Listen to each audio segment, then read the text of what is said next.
Beginning today, we'll be releasing regular quizzes on current affairs as well as static topics such as history, geography, economics, and polity. Now, this first quiz, that is quiz number 001, is based on current affairs. So let's test how much have you been really following the current events in India which really matter. So let's come to the first question, which unsurprisingly has got to do with NPR and CAA. In my opinion, this ongoing controversy around the NPR, National Population Register, CAA, Citizenship Amendment Act, and the National Register of Citizens, which is NRC, it gives a wonderful opportunity to revise not just the entire constitution of India, but also revisit the landmark cases of the Supreme Court, because the cases are now the hearings have begun in the Supreme Court. Right, so read the two questions here. I will actually read the options for you. Statement 1 is that the NPR, National Population Register, consists of Indian citizens only, that only Indian citizens will be covered under the proposed NPR exercise. Statement 2 is that the CAA 2019, Citizenship Amendment Act 2019, under this, citizenship can be claimed by even an illegal immigrant belonging to these 6 communities: Hindu, Sikh, Buddhist, Jain, Parsi, and Christian, from these 3 countries, Afghanistan, Bangladesh, and Pakistan, through the process of naturalization, if such an illegal immigrant has lived in India for at least 5 years. So which of these is or are correct? Right, make up your mind. You can pause and make up your mind. I'm not going to pause the session. So let's come to the answer here. So the answer for the question is, and I would believe, I think this is an easy question if you have been really following the developments around the NPR and the CAA 2019. The answer is 2 only. The NPR, this was the easier part, the NPR will not comprise of just the Indian citizens. And in fact, that is the reason why it's kind of controversial, because it will simply be asking one question from each of the residents of India, whether they have been residing in the country for 6 months, for the last 6 months, or they want to reside in the country in the coming 6 months. So it's about the residents of the so-called usual residents rather than the citizens of India.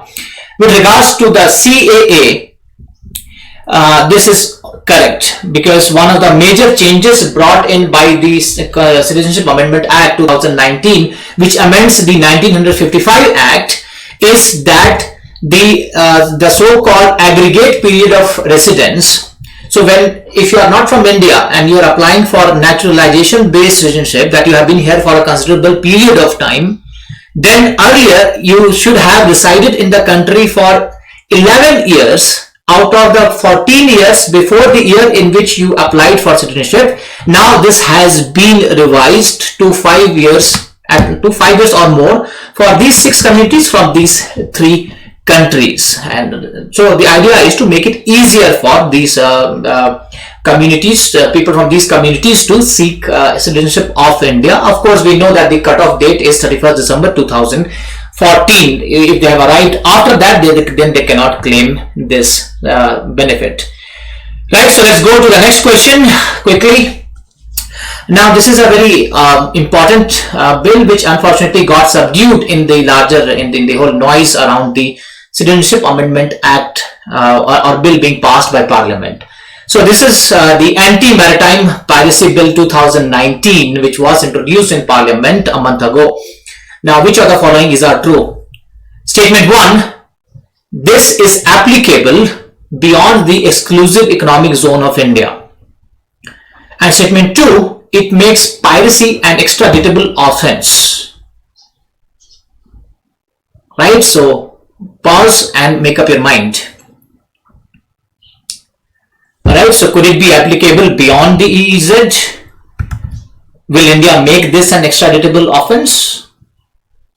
Is there some smart thinking that you can apply to this one? We'll see. Right, so the answer is both are true. Now, this bill has been brought in as per the obligation of India under the 1982 UN clause, which is United Nations Conventions on the Law of the Seas. And India indeed will be guarding against piracy beyond the EEZ. Now, EEZ is basically from the continental shelf up to 200 nautical miles. That is considered to be the exclusive economic zone of not just India but for any country. That is the definition, and we should be careful with what are the sovereign rights of the country in the within the EEZ. So basically, above the water is international territory, but below the water, India can, or any other country within the EEZ can actually explore and exploit the resources there. Right, so it is an extraditable offense, and it's very logical actually to think of it, because if India is going beyond the EEZ and arresting the citizens of other countries, then India will obviously have to honor the extradition treaties. But again, another consideration here is that India says the bill says even if it's not, India does not have an extradition treaty, it can still extradite the citizens of other countries who have been caught if those countries reciprocate, if they also basically a prisoner swap kind of an agreement. This is the anti-maritime piracy bill. Next question.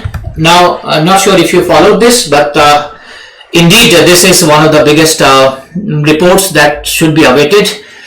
This is about the state of forests in India, what has happened with our forest cover and tree cover. So as per the Indian State of Forest Report 2019, which of these three statements is or are correct? Statement 1, that there has been an increase in both forest cover and tree cover compared to the previous assessment which was done in 2017.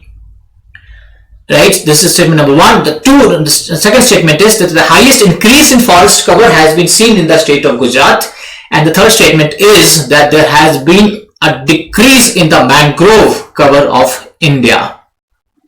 Right, so you have to now pause and make up your mind.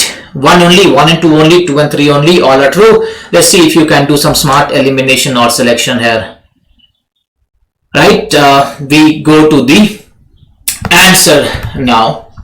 The answer in this case is, and by the way, I hope you, you understood that even if you did not know earlier, there is a difference between forest cover and tree cover.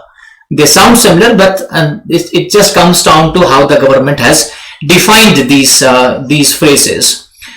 So here we are with the results. The answer is just 1. 2 is not correct because the highest increase in forest cover has been found in Karnataka, and the third is not correct because there has been an increase in the mangrove cover of India, not decrease. In fact, this IFSR 2019 has basically most of its findings are green or positive for the country, and I'll come to the controversy part as well. Now, with regards to the definition here, forest cover here has been defined. And before we go to this, the controversy here comes down to definition. So India, it seems, is one of the very few countries in the world which has been increasing its forest cover. The criticism is that India's definition of forest has become somewhat liberal.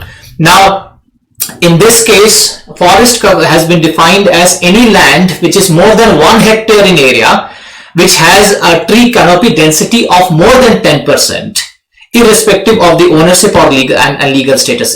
So, in a way, even if it's a personal property, even if you own a garden which is more than 1 hectare and has more than 10% of it covered by beautiful trees, the government would still count it as a forest. While tree cover is those which are less than 1 hectare, right?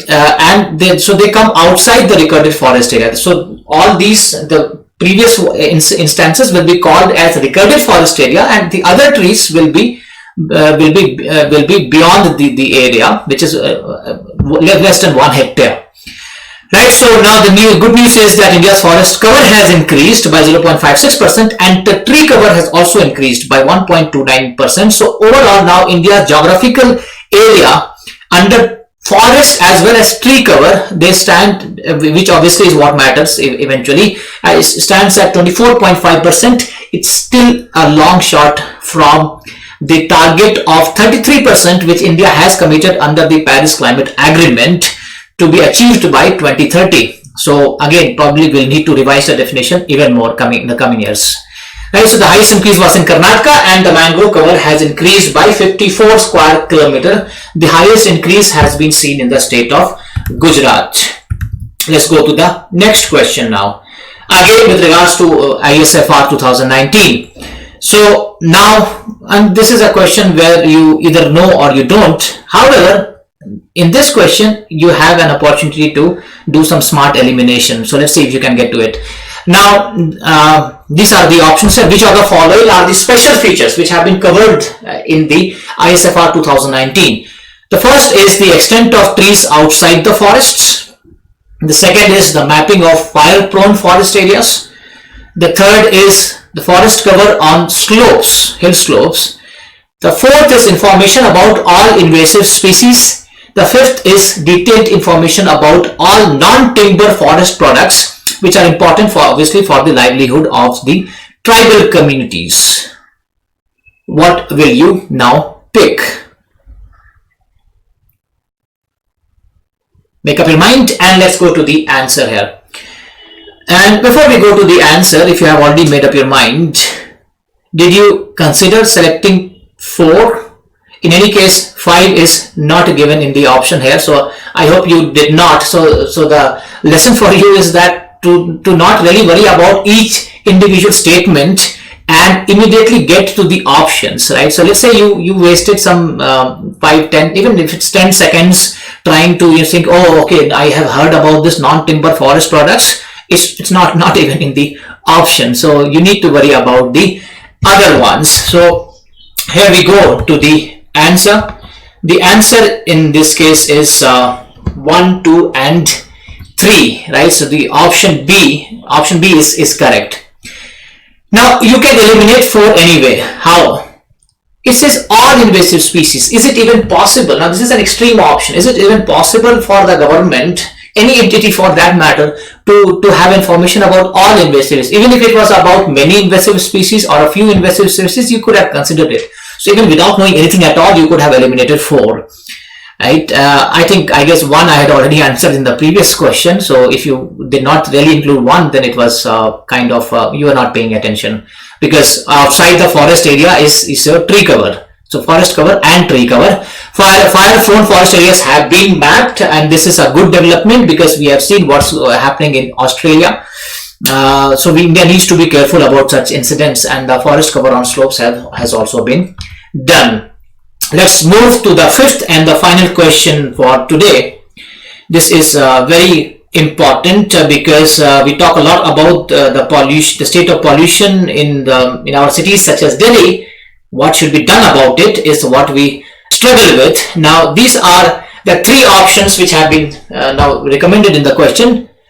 So to monitor and control or reduce air pollution, which of these methods can be used? The first one is LIDAR, light detection and ranging, for monitoring pollutant movements at higher altitudes. The second is oxy furnaces, which use only oxygen instead of air. And the third one is application of photocatalytic paints on roads. Which of these you think is or are true? 1, 2, 3. Right, so even if you are not really sure, you will have to make a reasonable guess, and I'll come to the answer now. Now these 3 are very important. All these 3 are right. Recently a high-level committee which was set up on the orders of the Supreme Court recommended these 3 among other, but these 3 prominent measures to control the state of pollution in the national capital region. Now LIDAR, if you are regular with our app Knappily, then you would have come across LIDAR. many times. Most often when it was mentioned in the context of archaeological studies. There was a nap on the Mayan civilization, that how excavations have been done in South America using lidar. So ground penetration lidar, what they are able to reveal is without actual excavation, we are able to get details of that, and they do not really just need to go within the surface. They can also be targeted in the air. So lidar is one, oxy furnace is another, and photocatalytic paints are the third one. Quickly, these are the recommendations, technical recommendations of the committee, technological solutions, right? So lidar, and it has also recommended wireless sensor networks for better pollution monitoring. So wireless sensor networks is what it sounds like it is. So you connect all the major infrastructure facilities within a city through wireless technology, and each of them will transmit information to a central hub. So basically there will be a real-time assessment of what's going on in the ambient environment. That's the idea of wireless sensor networks. So light detection and ranging of wireless sensor networks, both of these have been so lidar is basically, we call it vertical monitoring, and WSN will be used overall. Basically it's a sweep across the city. So horizontally we will be able to monitor the state of air pollution. Now oxy furnaces, though expensive, they cause much less pollution, hardly any pollution, because they only use oxygen. Therefore, the major pollutants such as NOx and SOx and oxides of nitrogen and sulfur, they are not produced as a result of oxy furnaces. So this is going to be one major intervention in Delhi. And then photocatalytic paints, why they are good for the environment is because they use titanium dioxide, which actually is oxidizing in nature, and therefore it can remove pollutants such as the so-called volatile organic compounds, VOCs, which basically come from all the bioactivities that we undergo throughout, we and our basically our living and non-living beings, all of us do end up contributing a lot of volatile organic compounds. But if the roads are covered with titanium dioxide based paint, then they will go to some distance, not much, in controlling the production of volatile organic compounds, right? So if all these are used, then surely they are going to help us monitor and even reduce or control the state of pollution, right? So this is where we end our quiz number 1. And if this was your reaction to our quiz, then you need to pay more attention to what's going on around the world, especially if you are going to apply your knowledge of current affairs to an exam that you are going to appear in this year or the next one. Right, so yeah, thank you. Do subscribe if you have not already subscribed, and I have to say, press the bell button. And again, quickly, gk.knappily.com is where we do a regular current affairs based program, and which is kind of 45 minutes to 1 hour in duration. It goes on daily, and there's already a ready portfolio of topics, so please do check it out. Thank you.